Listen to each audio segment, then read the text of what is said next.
स्ट्रिबोलिया का रिपीट कर दिया। और जो फायरा जो है ये क्लोन ऑफ पोल्प है, मतलब जो कॉलोनीज बना देते हैं ना, ज्यादा कॉलोनीज होंगी तो उसको कॉलोनीज बोलेंगे, लेकिन जब एक ही उसका क्लोन बनेगा तो उसे कहेंगे इफायरा। पोल्प का जो एक क्लोन बनेगा उसे इफायरा कहेंगे। और फाइलम निडेरिया में ये हमने पहले ही स्टडी कर लिया कि इसकी जो रिप्रोडक्शन होती है सेक्सुअल, वो एक्सटर्नल फर्टिलाइजेशन के थ्रू होती है। ठीक है, कि स्पर्म कैसे यूनाइट मैम करता है एग के साथ और आउटसाइड ये बॉडी प्रोसेस होता है, इसीलिए इसे एक्सटर्नल फर्टिलाइजेशन कहते हैं। जी मैम स्ट्यूबुला और स्ट्रोबुला में क्या फर्क है?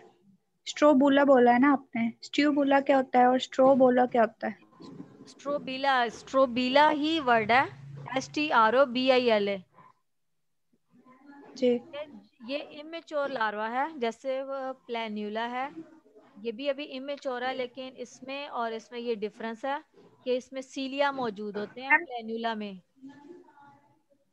मैम कोई स्ट्यूबुला भी होता है कौन सा? वर्ड? स्ट्यूबुला। नहीं नहीं, स्ट्रिबुला नहीं, स्ट्रूबिला है। जी। Okay okay, thank you.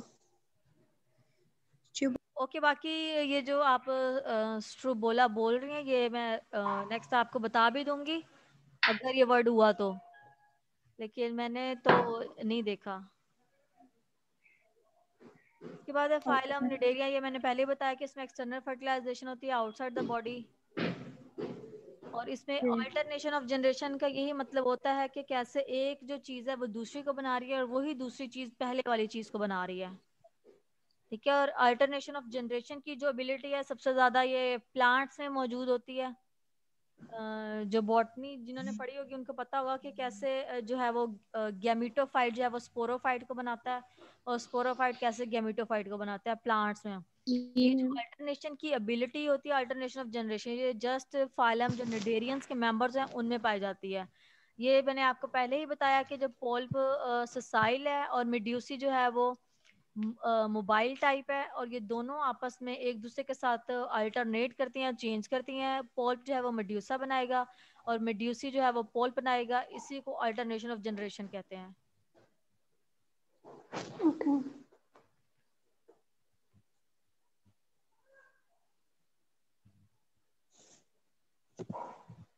नहीं, उनका कोई खास फंक्शन नहीं है, वो जस्ट जो है वो इनकी सेल को बॉडी वॉल को बनाते हैं। ये जो निडेरियोसाइट्स हैं ये जैसे पिनाइकोसाइट्स जो हैं वो पिनाइकोडर्म बनाते हैं, सेम इसी तरह से ये उसकी बॉडी वॉल की कंपोजिशन करते हैं।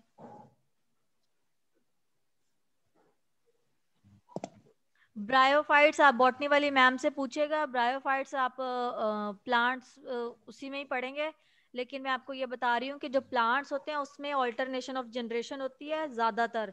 एनिमल्स जो हैं उनमें बहुत कम अल्टरनेशन ऑफ जनरेशन होती है, और अल्टरनेशन ऑफ जनरेशन जो है वो सिर्फ जो निडेरियन के फाइलम के मेंबर्स हैं उनमें मौजूद होती है। हम वो मिटोफाइट और स्पोरोफाइट ब्रियोफाइट्स में ही होते हैं ना? जी जी। और डेप्लाइड और हैप्लाइड स्टेज होती हैं, वो दोनों ने जैसे इसमें प्रोसीजर होता है कि एग और स्पर्म मिलके यूनाइट करके जाइगोट बनाते हैं, और वही जाइगोट ने फिर आगे ऑर्गेनिज्म डेवलप करना होता है। इस तरह से स्पोरोफाइट और ये गैमेटोफाइट का तो काम बॉटनी होता में है नहीं है, प्लांट्स में। स्पाइरोफाइट और गेमेटोफाइट? जी ये बॉटनी में है ना, जी स्पाइरोफाइट और जी, गेमेटोफाइट? ये बॉटनी में है।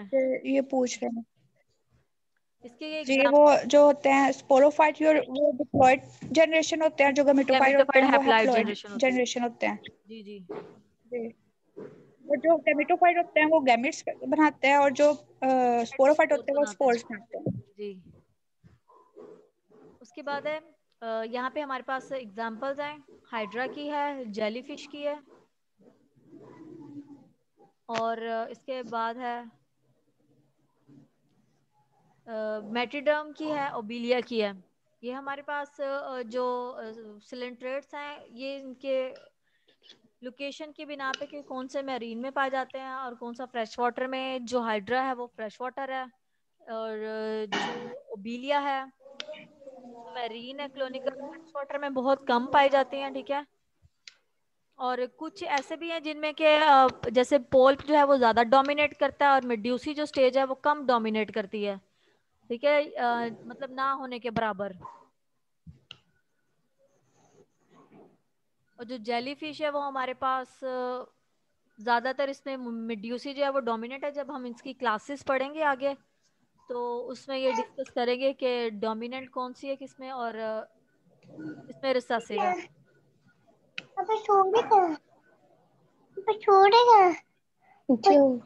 ये हमारे पास है क्लासेस। निडेरियंस को क्लासिफाई करना हमने डिफरेंट क्लासेस में, हमारे पास 5 क्लासेस हैं। आप लोगों की जो पीडीएफ फाइल है उसमें बहुत डिटेल है, आप लोगों ने ज्यादा डिटेल नहीं करनी, ना ही परेशान होना है, ठीक है। आपने जस्ट उतना ही करना है, आपको जो मेन डिफरेंस है क्लासेस का आपको वो पता होना चाहिए। क्लास जो हाइड्रोजोआ है उसमें मोस्टली पॉल्प्स मौजूद होते हैं। इसमें जो मेड्यूसी जो फॉर्म है, मेड्यूसी स्टेज जो है वो शॉर्ट होती है। और ज्यादातर जो क्लास हाइड्रोजोआ के मेंबर्स हैं वो की शक्ल में रहते हैं। इसमें जो पॉल्प्स होते हैं वो स्पेशलाइज किए जाते हैं एक पार्टिकुलर फंक्शन के लिए, ठीक है। और इसमें जो पॉल्प्स होते हैं वो हर फंक्शन परफॉर्म नहीं करते, उनके डिफरेंट फंक्शंस हैं जिन्होंने उनको परफॉर्म करना है वो स्पेसिफाई किया जाता है। इसकी एग्जांपल में हमारे पास है, मैम इनफ है। ओके ये हम जस्ट 5 क्लासेस पढ़ लें तो उसके बाद इसको क्लोज अप करते हैं। और इसमें जो हाइड्रा हमारे पास है वो स्मॉल होता है और फ्रेश वाटर है। और पुर्तगीज जो मैन ऑफ वॉर भी इसे कहते हैं, ये वॉर में यूज किया जाता है पुर्तगीज को। ये ह्यूज और मेरीन है और क्लोनिकल शेप में रहता है, कॉलोनीज बना के।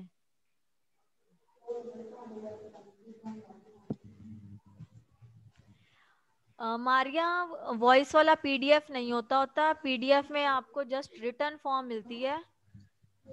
जब वॉइस वाला आप करते हैं उसमें जस्ट आपको वॉइस मिलेगी, ना आपको वीडियो मिलेगी। जब आप वीडियो वाला करते हैं उसमें आपको वॉइस और वीडियो दोनों मिलती है। वॉर में इसलिए यूज करते हैं कि इनमें जैसे बॉम्ब यूज करते हैं कि एक दूसरे पे गिराने के लिए, तो स्टार्टिंग में बॉम्ब नहीं होते थे, इनको ही यूज किया जाता था वॉर में लड़ने के लिए। उसके बाद है क्लास साइफोजोआ, ठीक है। इसमें हमारे पास है एग्जांपल जेलीफिश की है। जेलीफिश में इसमें जो मेड्यूसी फॉर्म है वो ज्यादा डोमिनेट होती है, ठीक है। जो पॉल्प इसमें स्टेज होती है वो शॉर्ट होती है, वो ना होने के बराबर होती है, बिल्कुल उसका शॉर्ट ड्यूरेशन होता है। और इसके अलावा हमारे पास है, आपने जस्ट इतना ही पढ़ाना है जितना मैंने आप लोगों को याद करना है, जितना मैंने आप लोगों को पढ़ा रही हूँ। आपकी क्लासेस वहाँ पे बहुत बड़ी हैं, टेंशन नहीं लेनी।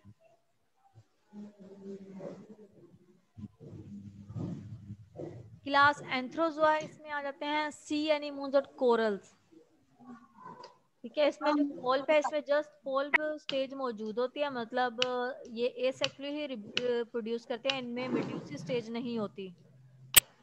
और कोरल्स क्रिएट प्रोटेक्टिव कप्स, ठीक है। इसमें कोरल्स इंशाल्लाह हम नेक्स्ट लेक्चर में पढ़ेंगे कि कोरल्स क्या काम करते हैं और ये जो कोरल्स बनते हैं इन्होंने कैसे बिल्डिंग बनाने होते हैं और ये इकोलॉजिकली कैसे इंपॉर्टेंट होते हैं। ये कोरल्स और सी एनिमोन्स जो है ये एंथोजोआ में आते हैं। मैम जी मैम रीफ बिल्डिंग का क्या मतलब? किसका? रीफ बिल्डिंग जो लिखा हुआ है थर्ड पॉइंट में, रीफ बिल्डिंग ये है। लिखा ना सम कोरोजर। जी जी, ये बिल्डिंग जो बनाते हैं ना उसमें ये कैसे इंपॉर्टेंट होता है, इसका इकोलॉजी में इन्वायरमेंट में क्या रोल है, ये जब हम कोरल रीफ का जो चैप्टर है ना हम पढ़ेंगे नेक्स्ट क्लास में, तो उसमें ये मैं आपको जी बताऊंगी कि ये जो सी एनिमल्स और कोरल्स है ये कैसे ये जो मेडिटेरियन ओशियंस है ये उसमें रहते हैं बिल्कुल डीप सी वाटर में, ठीक है। और इनका काम ये होता है कि जो जितनी भी जी फिशेस होती हैं ये उनको फूड प्रोवाइड करते हैं, और ये इस तरह से इनका इकोलॉजिकल रोल होता है और ये आपस में बिल्ड होते रहते हैं। जैसे जैसे टाइम गुजरता है ये समंदर की तह में जमा होते रहते हैं और इस तरह से ये एक बिल्डिंग बना देते हैं, जैसे हम वॉल क्रिएट करते हैं। ठीक है। और बॉल को क्रिएट करते करते हम लोग फिर एक बिल्डिंग बनाते हैं, वो पूरी बन जाती है। सेम इसी तरह से ये ओशियन की डेप्थ पे इकट्ठे होते रहते हैं और इकट्ठे होके एक बिल्डिंग क्रिएट कर देते हैं।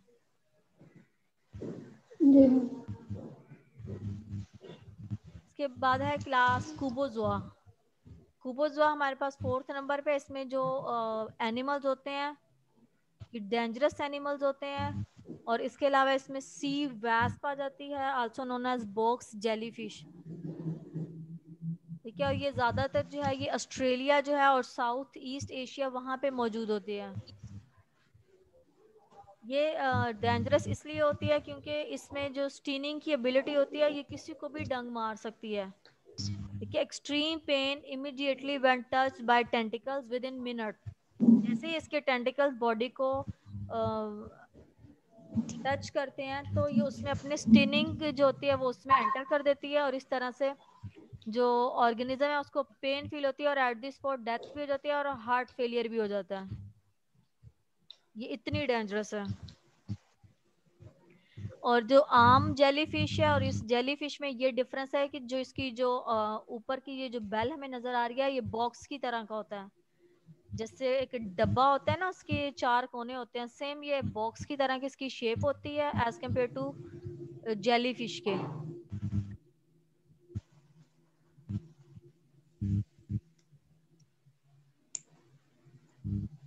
मैम कुब्स क्या होता है? कप्स कहाँ पे यूज हुआ है? एक सेकेंड। कप्स का मतलब ये होता है कि उसकी जो शक्ल होती है वो कप्स की तरह होती है। इसकी बात करें, यस मैम। इसका ये मीन है कि जो कोरल्स होते हैं जो आपस में एक दूसरे पे इकट्ठे होंगे ना, एक दूसरे के साथ बाइंड करेंगे, तो वो एक कप की शक्ल इख्तियार कर लेते हैं। लेकिन जो सी एनिमून्स होते हैं, सबसे पहले तो वो जो डीप ओशियन होता है उसमें ना तो वो इकट्ठे होते हैं ना वो बिल्डिंग बनाते हैं। जब वो बिल्डिंग ही नहीं बनाएंगे तो वो उनकी कप की शेप नहीं होगी। ठीक है। और इस तरह से वो दूसरे ऑर्गेनिज्म से अपने आप को प्रोटेक्ट कर लेते हैं। डीप ओशियन में जस्ट एक ही ऑर्गेनिज्म, जैसे एक फूड चेन होती है, हर ऑर्गेनिज्म दूसरे ऑर्गेनिज्म से अपने आप को प्रोटेक्ट कर रहा होता है। जैसे बड़ी मछली जो छोटी मछली को खा जाती है, ठीक है, सेम इसी तरह से जब उनके ऊपर कवरिंग हो जाएगी तो वो अपने आप को दूसरों के अटैक से बचा लेते हैं। Okay. Okay ma'am. Yes ma'am.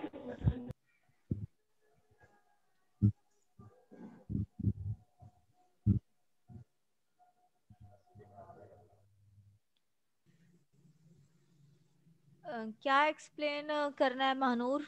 क्या समझ नहीं आया आपको? क्लास टेरोजोआ। इसमें जो लाइफ साइकिल होता है, फॉर एग्जांपल जो पॉल्प और हम मेड्यूसी दोनों पढ़ते हैं, तो उसमें मेड्यूसी जो फेज होती है वो मौजूद नहीं होती।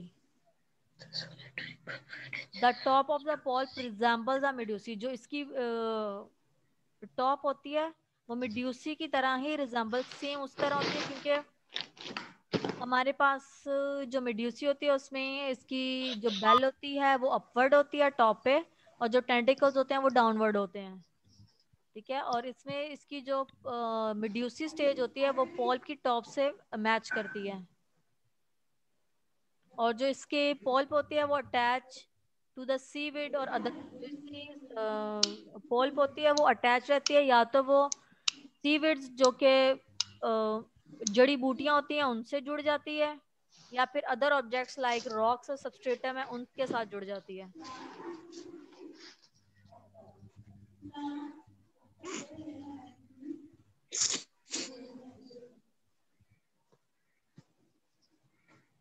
जी, हम कोरल रीफ्स और कोरल्स भी स्टडी करेंगे। ये अभी आप लोगों को मैंने जस्ट फाइलम जो सिलेंट्रेटा है उसकी बॉडी वॉल के बारे में, उसकी जो अल्टरनेशन ऑफ जनरेशन है उसके बारे में, उसकी रिप्रोडक्शन के बारे में बताया। सोलिटरी मीन्स ये होता है कि सिंगल, अकेला रहने वाला। जी जी, यहाँ तक ही करना है। जो नेक्स्ट हम लोग कोरल और कोरल रीफ्स हैं वो हम लोग नेक्स्ट लेक्चर में देखेंगे।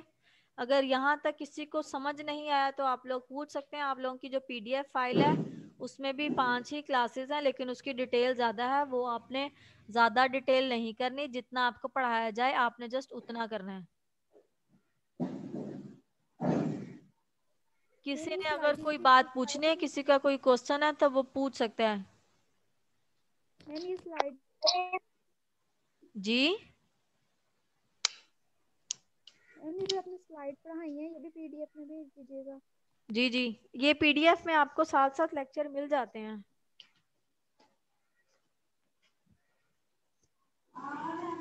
ओके, और आप लोग कोशिश ये किया करें कि आप लोगों ने कोई क्वेश्चन पूछना होता है तो आप वो जब मतलब ये क्लास हो रही है इस टाइमिंग में पूछा करें, पहली बात। और दूसरी बात कि जैसे ही क्लास का टाइम होता है 5-10 मिनट ऊपर हो जाते हैं, मुझे अलग अलग से मैसेज ना किया करें कि मैम लिंक नहीं आया, मैम लिंक नहीं आया। ठीक है, तो कोशिश ये किया करें 5-10 मिनट वेट कर लिया करें। इसमें ये तो नहीं जिस दिन आप लोगों की क्लास नहीं होगी उस दिन आपको बता दिया जाएगा। ठीक है, लेकिन आप लोग थोड़ा वेट कर लिया करें, अलग से मैसेज ना किया करें।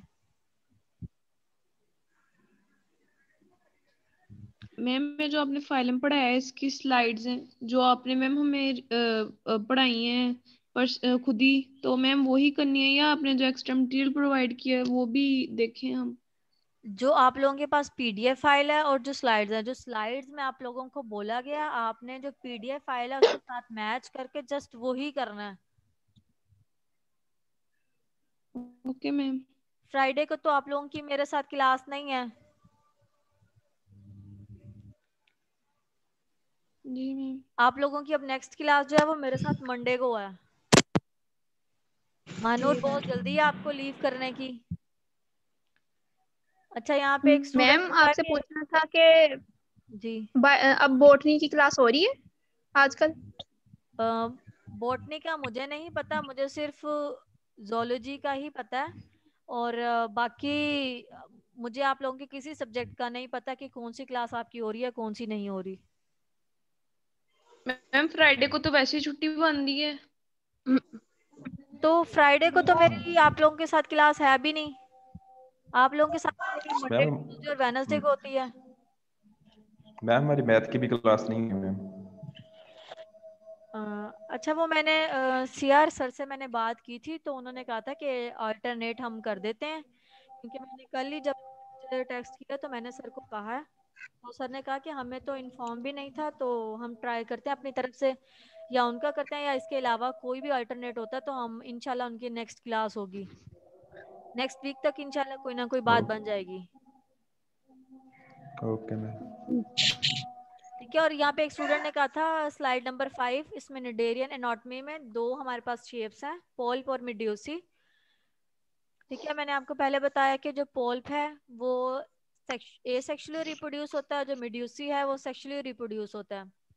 ठीक है, जो पोल्प है वो अपनी लाइफ सारी जिंदगी अटैच होके गुजारता है, वो मूव नहीं कर सकता। और जो मिड्यूसी होता है वो मूव कर सकता है, वो कभी अटैच नहीं होता। ठीक है, टेंटिकल्स का क्या काम होता है? स्टीनिंग का काम होता है। स्टीनिंग मतलब कि डंग मारना। कोई भी अगर पैथोजन अटैक करता है तो वो उसमें अपने टेंटिकल्स को इंजेक्ट करके उसमें अपना टॉक्सिन प्रोड्यूस करके उसको पैरालाइज करेगा, ताकि उस जो हाइड्रा की बॉडी है, फॉर एग्जांपल निडेरियंस की जो बॉडी है उस पर अटैक ना कर सके। ठीक है, जैसे अगर हमें कोई एक थप्पड़ मारने लगता है तो हम उसको इन रिटर्न में पहले से तैयार होते हैं कि अब ये गुस्से में है तो हमने इसको पहले से मारनी है। ठीक है, ये हमारी अपनी बॉडी का डिफेंस है दूसरे थप्पड़ से। ठीक है, सेम इसी तरह इनमें ऐसे ही होता है। और जो इनकी सेंट्रल कैविटी होती है इसमें डाइजेस्टिव केमिकल्स होते हैं, और केमिकल्स का क्या काम होता है? जैसे ही फूड माउथ से एंटर होती है कैविटी में तो वो उसको डाइजेस्ट करते हैं, जितनी की एब्जॉर्ब हो सकती है वो उसको एब्जॉर्ब कर लेते हैं बॉडी की जितनी रिक्वायरमेंट होती है। और जो वेस्ट मटेरियल होता है वो माउथ के थ्रू बॉडी से बाहर रिमूव कर दिया जाता है।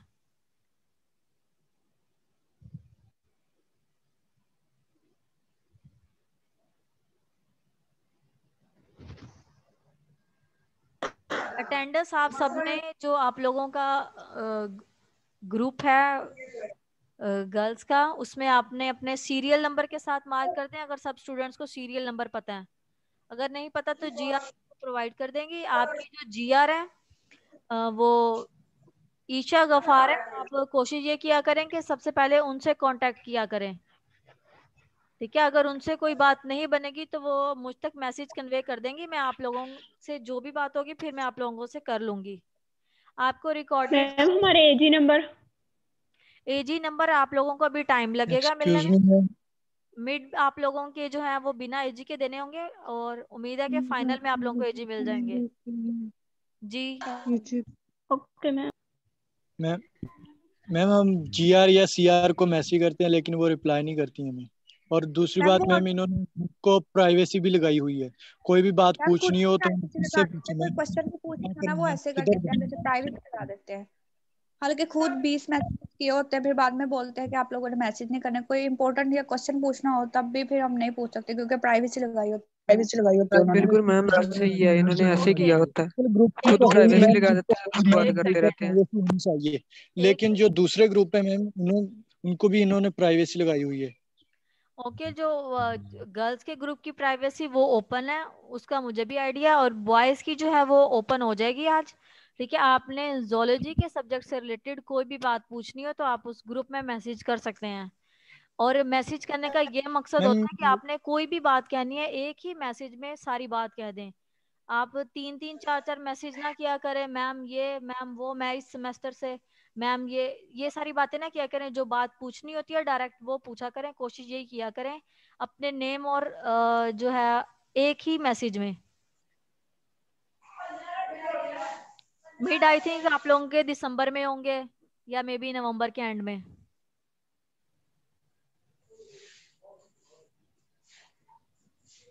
मैम हमने प्रैक्टिकल नोटबुक कब बनानी स्टार्ट करनी है जोल की?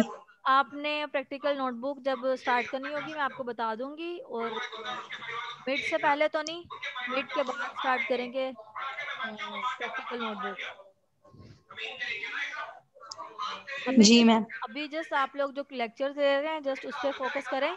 उसमें यह है कि अभी आप लोगों का न्यू सेमेस्टर है, आपको थोड़ी मुश्किल पेश आ रही होगी। अगर आप कॉपीज में अभी से लग जाएंगे बनाने में तो आपका टाइम वेस्ट होगा। कोशिश ये किया करें जो साथ साथ मिलता है उसको साथ साथ करें, वो आपके लिए आसानी रहेगी, वरना पेपर में आप लोगों के लिए मुश्किल होगी।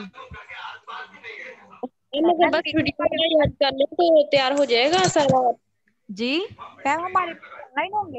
अगर बस वीडियो वाला ही लेक्चर याद कर लें तो उससे लेक्चर तैयार हो जाएगा जी। वीडियो वाला ही बस कर लें। जो वीडियो में है या जो आपके स्लाइड्स पढ़ाई जाती हैं वो एक ही बात है उसमें सारी। मैम हमारे मिड ऑनलाइन होना है? नहीं, तब तक ओपन हो जाएगी उम्मीद तो यही है, बाकी अब देखें। मैम कब तक होनी है ऑनलाइन क्लासेस? अभी अभी तो यही कहा गया कि ऑनलाइन क्लासेस हो रही हैं। और आप लोगों को समझ आ रही है ऑनलाइन से? अब तो काफी हद तक प्रैक्टिस होगी। मैम हमारी काफी मेट्स जो सी हैं उनकी फिजिकल क्लासेस स्टार्ट हो गई हैं। अच्छा, कुछ यूनिवर्सिटीज में ऐसे है सब कैंपस में, उसमें यह है कि स्टूडेंट्स को जो फर्स्ट सेमेस्टर के उनको 1-2 वीक जो क्लासेस वो फिजिकल ले रहे हैं, ठीक है, और बाकी उन सबकी ऑनलाइन हो रही हैं। अगर आप लोगों को ऑनलाइन समझ नहीं आ रही तो आप बताएं। आई थिंक मेरा नहीं ख्याल कि ऑनलाइन ज़्यादा बेस्ट है। ऑनलाइन में अब आपको यह है कि आपको लेक्चर्स रिकॉर्डेड फॉर्म में भी मिल जाते हैं और वैसे भी आप अपनी मर्जी से पूछ सकते हैं, सुन सकते हैं। लेकिन जब आप फिजिकल क्लासेस लेते हैं तो आप वहाँ पे आपको रिकॉर्डेड नहीं मिलते। मैम समझ तो आ जाती है लेकिन नेट इशू की वजह से ना छत पर धूप में बैठना पड़ता है। छाँव में बैठ जाया करें, वैसे भी अब तो सर्दियाँ आ जानी है।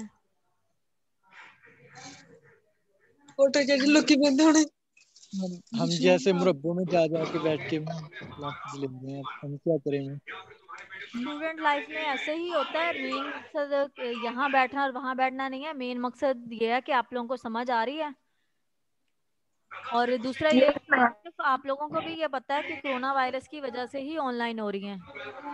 जी, कुछ स्टूडेंट्स का नेट इशू का मसला है, लेकिन आप लोगों को रिकॉर्डेड में भी लेक्चर मिल जाते हैं, वो बाद में भी देख सकते हैं अगर आप लोग देखें। शमसा तारिक अपना वीडियो ऑफ करें।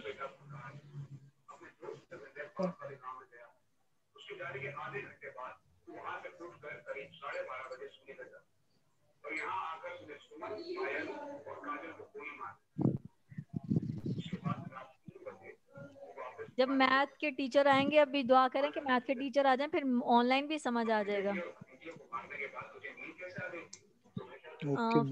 फर्स्ट लेक्चर कौन सा जो आप लोगों का मेरे साथ हुआ है, उसको मैंने कोशिश तो काफ़ी की है कि जो फर्स्ट लेक्चर था ना स्टूडेंट्स, मैंने आप लोगों को इस हिसाब से पढ़ाया था कि आप लोग जो बायोलॉजी आप लोग जानते होंगे, और मैंने आपको जस्ट मेन बातें पढ़ानी थी। लेकिन आप लोगों ने ये कहा कि मैम हमें बायोलॉजी एक दफ़ा भी नहीं पढ़ी, हम लोग जस्ट मैट्रिक में हमने पढ़ी थी, हमें बायोलॉजी का कुछ भी नहीं पता। तो उसके बाद से जो मैंने आपको जो फर्स्ट लेक्चर यूट्यूब पे भी दिया है, और उसके अलावा भी मैंने आपको नेक्स्ट जो लेके जा रही हूँ, तो वो ऐसे ही लेके जा रही हूँ कि आपको एक एक चीज़ समझा के, कि आपको एक एक चीज़ क्लियर हो।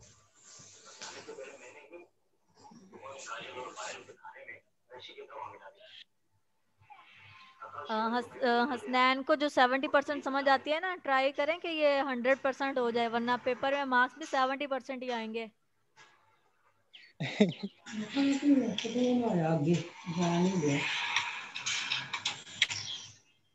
जी मैं रिकॉर्डेड फॉर्म में डाल दूंगी। और इसके अलावा अगर आपने कुछ पूछना हो तो आप नेक्स्ट क्लास में क्वेश्चन अपना ले आइएगा, मैं आपको बता दूंगी। और नेक्स्ट हम लोग लेक्चर में कोरल जो रीफ्स और कोरल्स है वो पढ़ेंगे। अपना ख्याल रखिएगा। अल्लाह हाफिज। नेक्स्ट लेक्चर में अब मिलते हैं। अल्लाह हाफिज। अल्लाह हाफिज। अल्लाह हाफिज।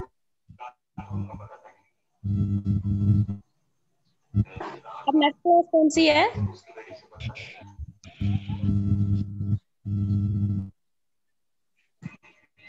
बॉटनी क्यों नहीं है?